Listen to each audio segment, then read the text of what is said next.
God has your name written.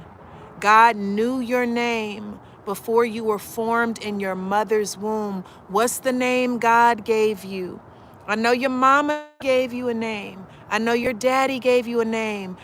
Sit with God and say, God, what's the name you gave me? Because you know with God, your name is your calling. You know God never names somebody something without attaching the vibration. And I have to say something about this. You guys, sometimes I say like vibration or frequency or energy. You guys know I'm sold out to the Lord, right? Washed in the blood. So if I use language like that, that's a part of my science, my geek side. I talk like that. Flow with me here, right? Flow with me. The vibration of your name is the resonance. Every time somebody calls out my name, they're saying God's wisdom. Shannon means God's wisdom. But I sat with God and I said, what's the name you gave me? What's the name you gave me? And he told me. He told me. And I don't tell anybody what it is. It's private. It's between me and God. But when I talk to you on this video, I'm speaking to you from the name God gave me.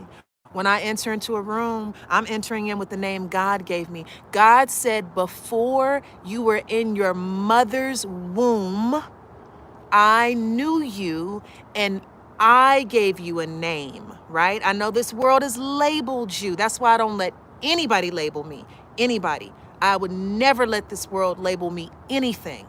You cannot label me because you cannot contain the Spirit of God that flows in and through me. You cannot control or contain the breath or the command of God that breathes through me. You can't label me because God has named me. And if God has named me, then every label falls down and it bows down to the name that God gave you.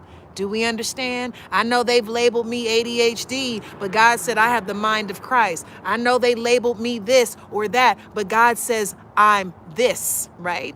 And so only God can name me. What's your name?